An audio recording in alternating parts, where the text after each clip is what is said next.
When I started riding a motorcycle, I had no idea of what to expect when it comes to ownership of a bike, about maintenance for instance.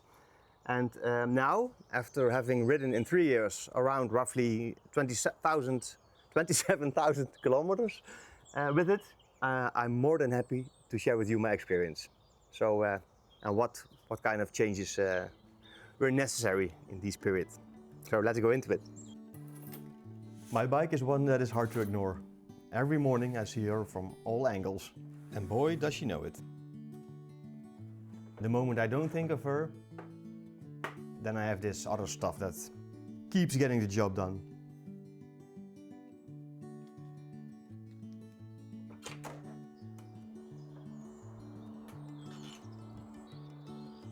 I'm deliberately leaving out anything that's personal, like riding gear, helmets and comfort upgrades, because those vary a lot from person to person. This is purely about the bike itself and what it takes to keep it running. So normally you will only see just a little bit of a fragment about motorcycle maintenance, right? To be specific on one detail. But I'd like to give you an overview of about the whole process, about the whole experience. I made the mistake in the beginning to compare a motorcycle with a car when it comes to maintenance. And in reality it's quite different. So for instance, you only have 2 tires obviously, and they wear out sooner than a car tire. So just to give you a reference, I think a car tire would ride, what's the durability of a car tire? I think around 25,000 kilometers or something. While a motorcycle tire is like, I think 10k is already a lot. Some do a little bit more obviously, but some really definitely shorter. So, and when you talk about oil changes for instance, that's also the same, and that's depending on the person of course, about preference as well. But I think every 10,000 kilometers having an oil change isn't weird or something like that, you know. So, and if you combine the two, I measured like every 30 to 40 fuel stops, I need to also change the oil and the oil filter. I think it's a lot, to be honest. What's that? Over these 3 years, I handled all the maintenance myself. And because of that, patterns became visible instead of everything feeling like separate incidents.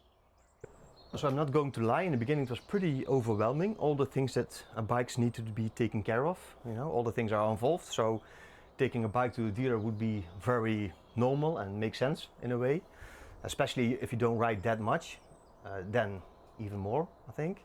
But if you use it as a daily and you're planning on riding it a lot, you just have to go so many times to a garage or a dealership to replace some tires, to replace some oil, check the air filter, stuff like that. And half of these things are pretty easy to do yourself. So I bought a hinge manual because of it. I saw the long list which needs to be done over time. If you you plan on riding it more often, then it's just a few basic things that needs to be taken care of. Do you have tires that are in good shape for grip? Do the brakes work? Is there the oil in good shape and is there enough? Do you have lights? And I think something the manual called is the stand as well. So once I figured out there is this like one name for it. I think it's called T-clocks in England and in America, and that's like a summary of the big things you need to be taken care of. And once I figured that one out, it's like very easy to prioritize what's needed. It always asks you to be present about the bike, the state, and if you're not, you're playing with fire because things can happen. And most of the times, at moments you don't want. They are very inconvenient. It's not when you ride 3 minutes away from home, obviously. I had on different occasions, the moment I wanted to go for a larger trip, I discovered something on the bike which wasn't in a good state. And therefore my state of mind wasn't the most relaxed either. So now I try to, whenever I plan something, a bigger trip, I try to plan ahead. It's not my biggest strength, but I try. So I just check the bike thoroughly as far as I can, which helps. This bike was the first of this model, and because of it, or maybe, yeah, that's, I think a lot of times that goes together. There are some design quirks that have been fixed by the manufacturer over time. So in later years, that problem doesn't exist anymore. So I made a mistake with this bike when it comes to buying it before I did some background research. So if I would have done that, it would have prevented me from having a breakdown with it in the middle of the night. Here, this part was sitting in between the forks in the first year. But that meant that when you turned the handlebar, all the cables were gotten too tense underneath the part and they snapped slowly over time. So Triumph did relocate them to behind the radiator. They put it on this exact location.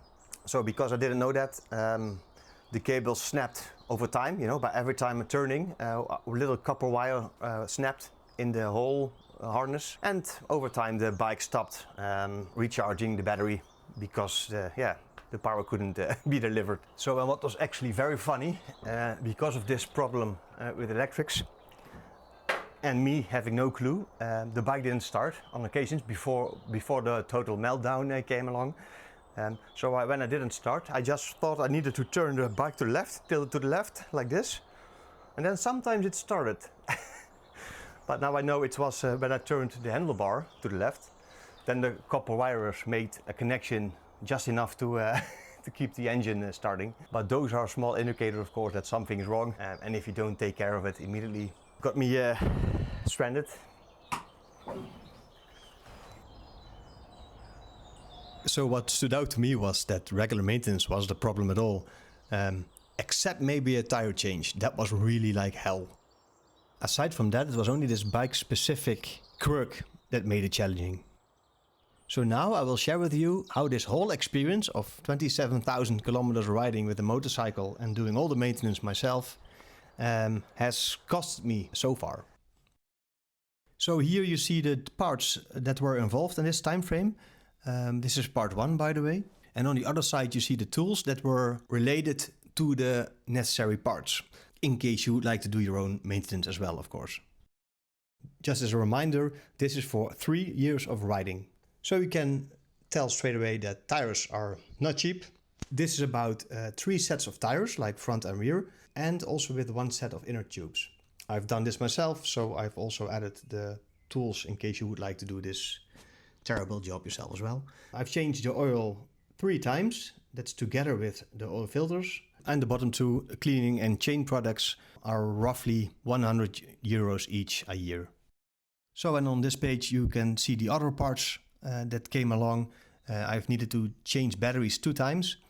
And also I had a broken clutch lever and cable, so they needed to be switched.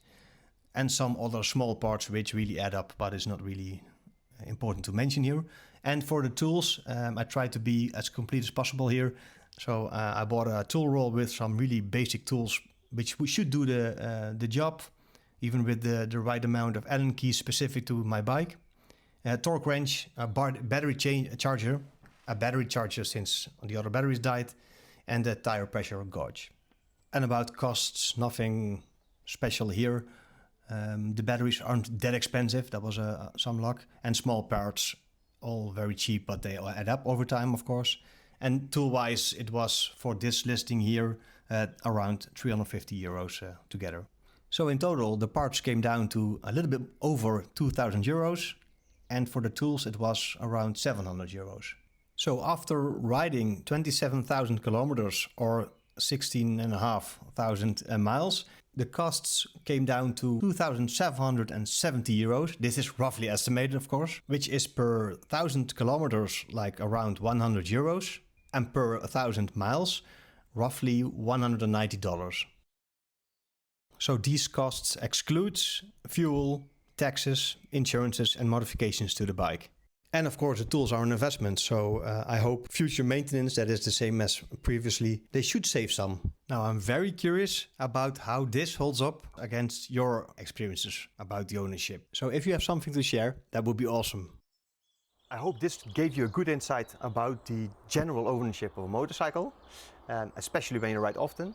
In the next video I will share with you a practical review actually, about this motorcycle in specific. I was actually really looking forward to making this next video because obviously since riding it for so much, it isn't just a general review, you know, just about specs or stuff like that. It's about really true ownership, about this bike specific, and what it did to me first when I bought it and what it did to me after 3 years of riding it daily. So how does it hold up? That's the main question, especially because I did everything myself to keep it in good shape. I think that could give you a different insight as well. So yeah, if you're interested, I hope to see you on that one as well. So either way, have a great day. Bye.